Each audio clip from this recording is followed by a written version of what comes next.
Welcome back to Wager Wars, where Rob and I give you our best 4 NFL picks each week. This week, conference championship time. I did great last week. I went 1-3 and brought back $270 of profit. Now George, on the other hand, he went 2-2. However, he still brings back $150 because he had a second half anytime touchdown scorer. So George is coming into the week with basically about $1,000 ahead on me. So in order to get back in the competition, I am going to have to take a bit more risk. But this week, I have 4 personal plays that I'm using for the competition because I like them so much, but they're high value plays. All plus bets for me, but all plus odds for me, but let's see what George's picks are for this week first. My first pick this week for Wager Wars is going to be Lamar Jackson to get over 70 rushing yards. Those odds are coming in at plus 100 on FanDuel. The reason why I love this is because in all of Lamar Jackson's playoff appearances, -1, so we're talking about out of the 6 games he's played, 5 of those games have included him hitting that 70-yard rushing mark.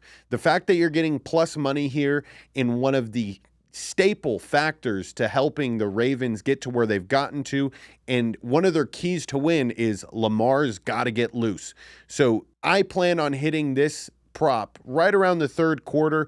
Once you've seen Lamar, show the Chiefs defense that nobody in the world can tackle this man. My second pick this week for Wager Wars is going to be Isaiah Likely to score a touchdown at any time. Those odds are coming in at plus 320 on DraftKings. My second pick this week for Wager Wars is going to be an Isaiah Likely anytime touchdown. Those odds are coming in at plus 320 on DraftKings. Mark Andrews, who got injured in November, hurt his ankle, fractured his fibula. He's possibly going to be making a return this game.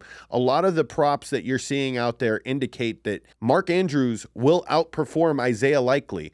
And Isaiah Likely in his last 5 games has 5 touchdowns, including getting 70 yards last week and a touchdown. So in my opinion, even if Mark Andrews is at his healthiest, they're probably going to be using him as a decoy, and you're going to see Isaiah Likely continue to receive that same amount of attention that he has over the past 5 weeks. He's done amazing, stepping up into this role that is a staple piece to that Ravens offense. If it wasn't for Lamar being able to make defenders look stupid, it needs to be from that offensive line in those tight end positions, being able to hold down, set an edge, and not only do that, but make them respect your run blocking so much that it makes you all the more wide open on the play action passes. $100 bet here will return you $420. My third pick this week for Wager Wars is going to be Jahmyr Gibbs over 47.5 rushing yards. Those odds are coming in at -114 on Boyd Sports. Jahmyr Gibbs,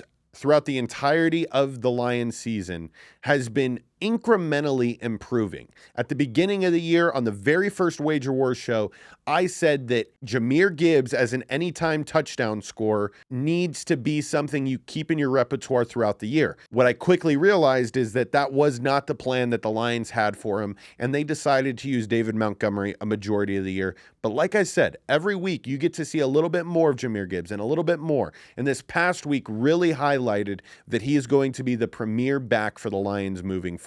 He is currently projected to have more yards than David Montgomery by 3. The player props that I was seeing have David Montgomery at 45.5, 44.5.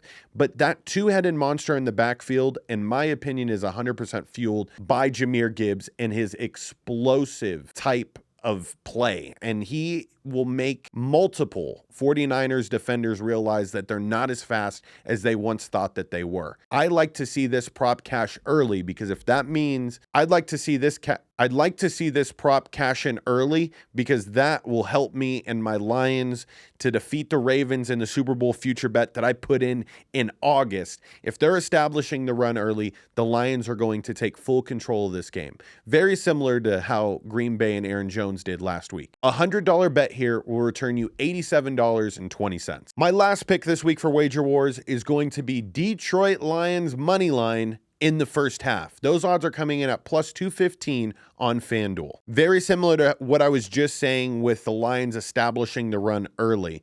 I think if the Lions continue to play their tough brand of football and they carry it on over into this game, they should dominate this first half. And the 49ers have honestly proven throughout the year to be somewhat of a slow starting team. I mean slow starting when they are facing top 5 defenses, and I have a proven history of that, the Ravens, of the 49ers not being able to perform as well as they should early on in the game.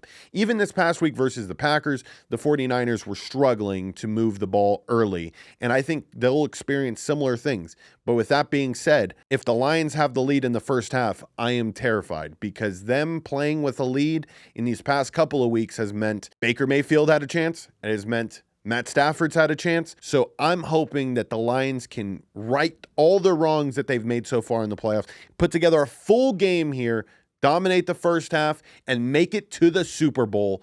And if the Ravens make it to the Super Bowl, oh my God, I am Nostradamus. I have predicted the Super Bowl in August. A $100 bet here will return you $215. With all my bets I've put in, I have the opportunity to return $922. And here are my picks for this week of Wager Wars. My first pick is going to be Kansas City Chiefs money line, and that comes at plus 176. This is available at several books, but I got it at Proline in Canada. Around 70% of the public right now is on Ravens money line, and I'm fading them on this one. I like Kansas City and I like Patrick Mahomes. They're an underdog team in this game, but they're not underdogs in the playoffs. They are a very successful playoff team. They looked okay last week. They kind of stayed in there and then were able to pull things out. Now, I know there are some key injuries on the Kansas City defense. However, Patrick Mahomes can just get things done. And when I have a plus 176 with Patrick Mahomes and the Kansas City Chiefs going into a game in the playoffs, I feel very comfortable laying this. Historical data doesn't really matter that much, but in this case, I feel like playoff experience and the ability to play from behind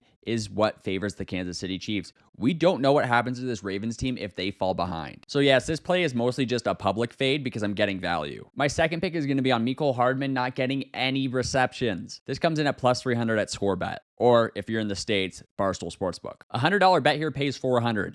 Now, statistical data up on the screen. Based on the season stats, which you can use to make projections, this is a prop that can cash. Hardman has had games where he hasn't had receptions, or he's had games when he's had one, but he's going up against a tight Ravens defense. I'm expecting his opportunities to be much lower, and you definitely can ignore the 6 receptions against the Chargers. Now, this is an alt line because his main line is 1.5, and I'd be comfortable going under 1.5. However, plus 300 on no receptions, I really liked that. Now, my next bet here is something that's a little interesting. I don't see a lot of people talk about this specific bet. It's no 3 unanswered scores in the Chiefs-Ravens game. This comes at plus 140 from Bet365, so a $100 bet here pays $240. And the reason why we're going to go after this one is simple. This should be a tight, low-scoring game. Now, you could say, oh, why don't you just bet the total instead? But I feel like this type of bet has more life. Now, we've had a lot of success with this bet recently, so there could be some recency bias, which is a problem when you're gambling. However, if this game, say, is a low-scoring game and it's tight and back and forth, easy situation where you can see,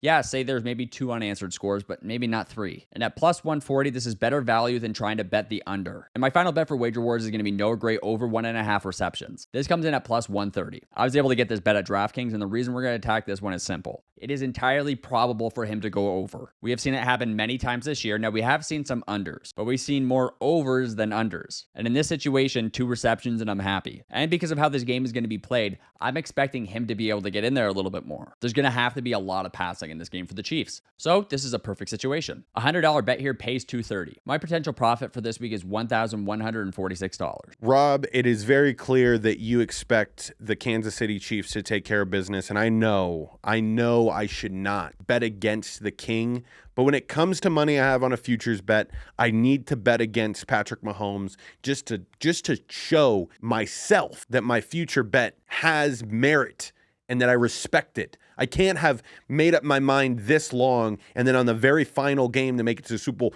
change my mind up. But man, you are catching the Chiefs at a great time if you listen to Rob, because you will never, and I I feel like I've said this multiple times. You will never see Patrick Mahomes as an underdog in the playoffs like this for the remainder of his career. It's asinine that has happened, and it may continue to happen, but that's where us as bettors, we need to profit. So listen to Rob, but everything that I told you about the Ravens taking care of business has the possibility of happening.